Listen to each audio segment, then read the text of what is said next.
vous êtes plusieurs à m'avoir demandé conseil sur du management différencié, donc je vous fais ce podcast aujourd'hui sur cette thématique, autrement appelé le management situationnel ou le leadership situationnel. En fait, je l'aborde personnellement sous deux critères. Ça consiste bien sûr à adapter votre style de management selon vos collaborateurs, en fonction des critères compétences et des critères motivation. Donc en fait, ce schéma vous montre effectivement comment procéder. Un collaborateur qui est débutant, par exemple, qui n'est pas compétent, mais qui a une forte motivation puisqu'il vient d'arriver, il faudra plutôt opter pour un style directif, c'est-à-dire lui transmettre des consignes précises, des instructions très claires, de manière à pouvoir justement lui transmettre des process, le faire monter en compétences et voilà, lui transmettre. C'est ce qu'il attend en fait. Le fait, c'est ce qui va le rassurer, le fait de pouvoir faire confiance à son manager qui lui transmettra des instructions précises.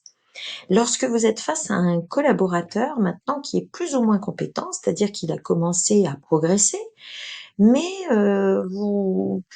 vous décelez une motivation partielle, encore des erreurs sur les process. Donc là, il faudra opter pour un style beaucoup plus persuasif, c'est-à-dire expliquer également le pourquoi du comment et le pourquoi du quoi faire. D'accord? De manière à ce qu'il puisse comprendre le sens et il adhérera beaucoup plus à la tâche.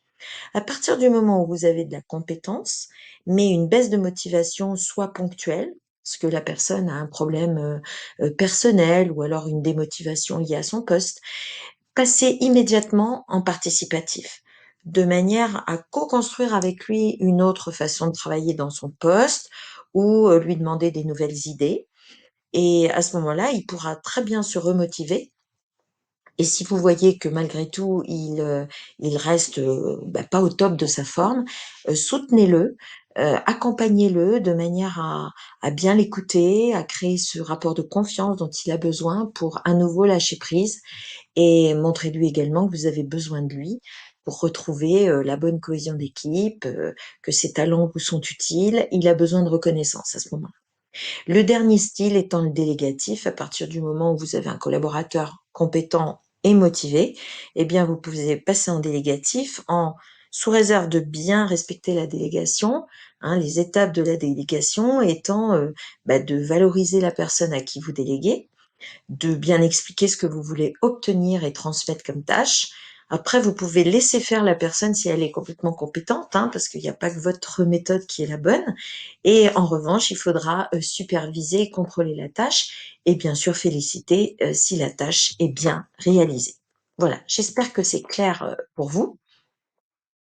Je voulais partager avec vous cette vision de la théorie du leadership situationnel. Donc, c'est le modèle selon R.C. Blanchard.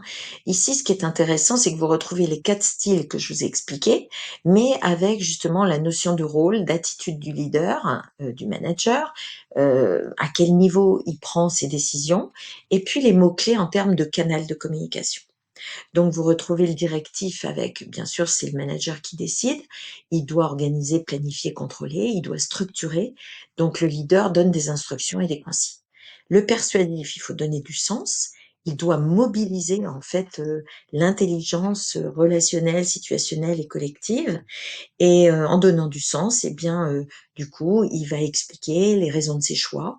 Et puis ensuite, on attend de lui aussi qu'il tranche et qu'il décide. Donc, beaucoup d'explications, de force de persuasion et de conviction. Le participatif, à ce moment-là, on associe, au construit beaucoup de questions ouvertes. Le leader écoute, il parle peu et il travaille beaucoup sur un pied d'égalité. À partir du délégatif, bien sûr, on responsabilise l'autre, donc le leader va passer la main et va passer également le mode de décision, juste en transmettant ce qu'il veut obtenir en finale de la tâche déléguée. Voilà, j'espère que ça a été très clair pour vous. Je vous remercie pour votre fidélité et à très vite. Au revoir, à bientôt.